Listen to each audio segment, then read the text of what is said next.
Well, it's back to business as usual for the feds, thanks to the longest government shutdown ever, ending last night after 43 days. Not that everything is instantly back to normal. It does take a bit for the big wheels of government to turn again after more than 6 weeks of standing still. At least Congress is completely back in session and tasked with making up for lost time. The next great debate, at least one that was promised with this agreement to reopen, that would be the affordable health care for Americans. And then there's the full release of the Epstein files. That is expected to come to a House vote next week. So how will Idaho's congressional delegation vote on those two things? Joe Paris got that answer from Representative Mike Simpson yesterday. Today, from Representative Russ Fulcher. Federal government is back online for the first time in nearly 6 weeks. Feels different in the halls of Congress. It does, and it's long overdue. We've got a lot of stuff that needs to be done, and we haven't touched it for a good 40 days now. Idaho Congressman Russ Fulcher says he's focused on continuing crucial work that was abruptly stopped by the shutdown. We were in the midst of everything energy, both in energy and commerce and natural resources. We understand that there's a shortage of energy supply, and there's a huge demand curve that's right around the corner. And so there's a lot of policy efforts on the energy front, and the committees I'm involved with are right in the middle of it. Making up for lost time is certainly a real factor. What that means is in the short term, we'll be taking some of the days that we would have probably scheduled for a holiday, quite frankly, through the next couple of months, and we'll schedule those as work days to try to make up the difference. News of a deal to end the shutdown made the rounds early this week, but until the final vote was cast, nothing was guaranteed in the heightened political climate. I think everybody was breathing a little bit of a sigh of relief because you never really know until that last vote comes in. We knew it's going to be tight.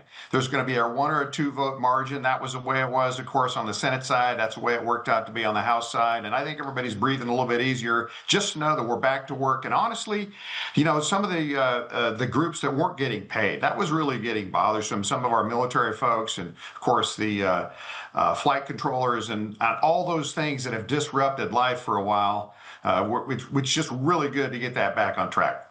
At the center of the shutdown, a political standoff over expiring Affordable Care Act provisions, and Democrats tried to leverage the shutdown for a deal on health care.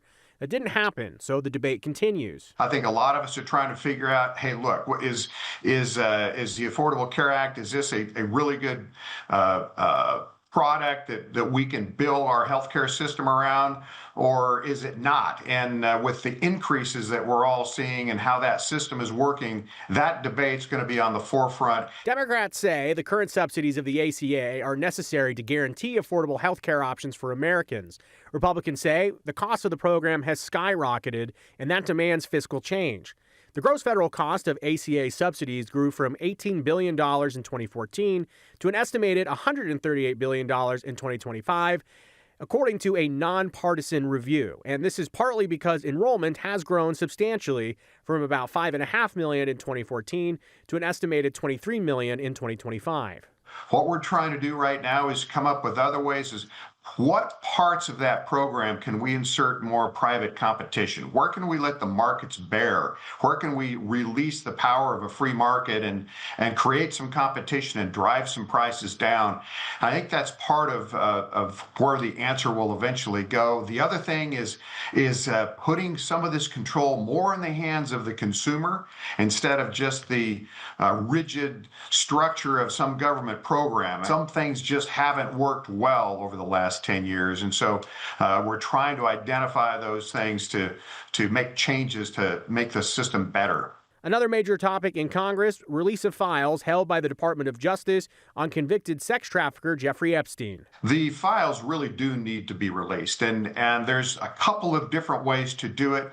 One is the way that we'll probably have a vote on next week with this discharge position that, at least on the House side, will probably have the support to pass just to release everything that is available, which is a lot, by the way. That will transition over to the Senate, probably not pass over there, and probably not get the president's signature. So just so that everybody is aware, that's one pathway. The other pathway is what has already been initiated, and that's through the hearing process with the House Judiciary and the House Oversight Committees. And then as they do hearings, they release the information that comes through those hearings. That's my personal preference, frankly, and the reason is that way we at least have the ability to to protect some of the innocent people that may be impacted by this. There's some innocent girls that don't really want their names out there and the stigma of that the rest of their life. So another thing to keep on the back burner is that the federal government is fully funded through January 31st, meaning if there are some political leanings that want another shutdown, that could happen as early as February 1st. But, Brian, it's important to note that as part of the clean resolution, the CR that you hear a part of, things like SNAP benefits and services for veterans are fully funded through the entire fiscal year, so till really the end of next September. So while there is the possibility of another government shutdown coming up again February 1st, it would be very different than what we just experienced in some ways. Okay, so I think some people might hear what Representative Fulcher just said and having to work a couple of days over the next couple of months. Well, they just had 6 weeks of not working, so they could probably do that, I think. Yeah, I guess we'll find out. Thanks, Joe.